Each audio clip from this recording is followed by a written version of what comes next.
Assalamualaikum warahmatullahi wabarakatuh. Selamat pagi anak-anak.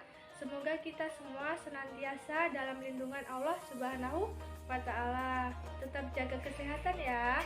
Sebelum kita menyimak materi pada hari ini, Ibu memberikan pesan kepada kalian agar tetap menjaga kesehatan, tetap patuhi protokol kesehatan, dan juga tetap menjadi anak yang baik dan juga berbakti kepada kedua orang tua. Baik, materi kita pada hari ini adalah sejarah penyebaran Islam di Indonesia dengan subbab kearifan lokal bernuansa Islami di Nusantara.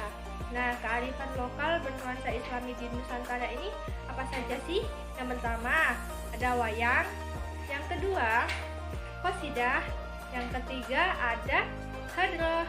Yang keempat, ada seni tari. Dan terakhir adalah suluk. Jadi, tetap simak materi pembelajaran yang Ibu sampaikan ya. Islam hadir ke bumi bukan dalam posisi untuk menghapus keseluruhan budaya yang telah ada di masyarakat. Akan tetapi, kehadiran Islam adalah sebagai upaya internalisasi ajaran Islam ke dalam budaya. Kesenian merupakan kebudayaan yang banyak terdapat di Indonesia. Misalnya yang pertama ada wayang.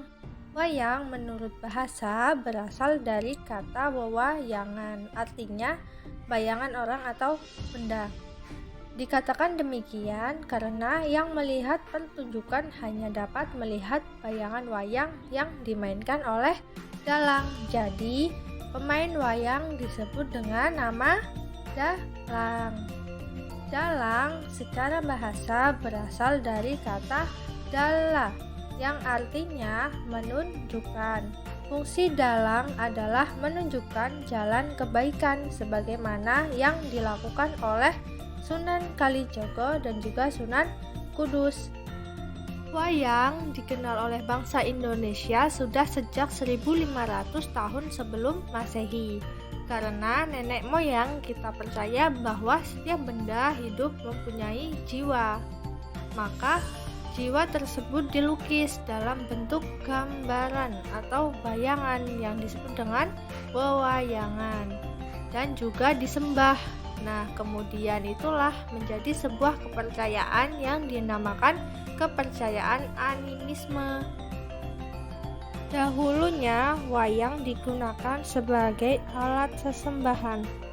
Di zaman kerajaan, wayang digunakan sebagai alternatif menyebarkan agama Hindu dengan cerita Ramayana dan Mahabharata seperti yang sering kita tonton. Nah, selanjutnya kesenian wayang ini juga digunakan oleh para wali songo untuk menyebarkan agama Islam di Nusantara. Salah satu wali songo yang piawai sekali memainkan wayang kulit sebagai media penyebaran Islam adalah Sunan Kalijogo. Dengan wayang, Sunan Kalijogo dapat menarik perhatian masyarakat luas. Contoh pewayangan Sunan Kalijogo yang bernuansa Islami, misalnya cerita yang berjudul Jamus Kalimasodo, Wahyu Tohjali, dan juga Babat Alas Wonomarto. Materi kedua kita membahas tentang qasidah. Qasidah adalah suatu jenis seni suara yang bernafaskan Islam. Qasidah berasal dari bahasa Arab, yaitu qasidah yang artinya lagu atau nyanyian. Tetapi arti qasidah selanjutnya menunjukkan kepada lagu dan musik.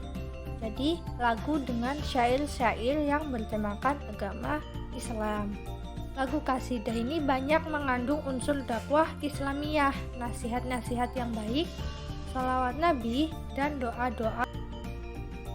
Nah, fungsi utama qasidah adalah sebagai media dakwah Islam dan sebagai hiburan dalam acara peringatan hari besar. Nah, qasidah ini menggunakan alat kesenian bernama rebana untuk menghasilkan suara gendang yang seirama dengan lagu-lagunya. Pembahasan kita yang selanjutnya adalah hadroh. Secara etimologis atau bahasa berasal dari bahasa Arab, yaitu hadoro yahduru hadiron, yang memiliki arti hadir atau kehadiran. Jadi hadroh ini sudah menjadi bagian dari masyarakat Indonesia, khususnya di kalangan pesantren. Seni hadroh diperkirakan mulai diperkenalkan kepada masyarakat Indonesia pada abad ke-13 Hijriah, dibawa oleh seorang ulama besar dari negeri Yaman yang bernama Habib Ali bin Muhammad bin Husain al-Habsyi. Beliau datang ke Indonesia dengan misi dakwah Islam. Jadi, perkembangan hadroh ini tidak bisa dipisahkan dari perkembangan dakwah Wali Songo.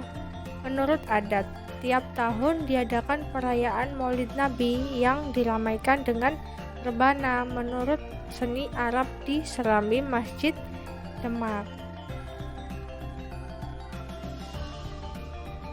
Selanjutnya kita membahas tentang seni tari. Tari pertama yakni tari zapin. Tari jenis tarian Melayu yang berasal dari bahasa Arab, yaitu zafan yang artinya penari dan al-zapin yang artinya gerak kaki. Tarian zapin diperkenalkan di Pekanbaru oleh seorang songkok yang berasal dari Sumatera bernama Adam sekitar tahun 1930-an. Tari ini diiringi musik yang bersumber dari perpaduan alat musik tradisional gambus dan beberapa alat musik pukul yang biasa dikenal dengan nama marwas. Nah, tari zapin ini konon katanya syair-syair tersebut berisi tentang pendidikan moral dalam pelajaran ajaran agama Islam. Karena itu, tari zapin dahulu sering dijadikan sebagai media dakwah agama Islam. Yang kedua ada tari saman. Tari saman adalah sebuah tarian suku Gayo yang biasa ditampilkan untuk merayakan peristiwa-peristiwa penting dalam adat. Tarian ini mencerminkan pendidikan keagamaan, sopan santun, kepahlawanan, dan juga kekompakan dan kebersamaan. Yang ketiga terdapat tari saudati yang berasal dari bahasa Arab yang memiliki arti syahadati atau syahadaten yang artinya pengakuan atas keesaan Allah dan pengakuan bahwa Nabi Muhammad adalah nabi utusannya. Suluk secara harfiah berarti menempuh. Dalam kaitannya dengan agama Islam dan sufisme, kata suluk berarti menempuh jalan spiritual untuk menuju Allah. Jadi, suluk ini adalah sebuah karya sastra yang berisi tentang tasawuf mengenai keesaan dan keberadaan Allah. Suluk sebagai bentuk ekspresi sastra bernapaskan Islam mulai ditulis di Jawa pada abad ke-15 dan 16 Masehi. Salah satu wali Songo yang sangat mahir dalam suluk adalah Sunan Bonang yang bernama Ibrahim Asmarkandi atau Makdum Ibrahim.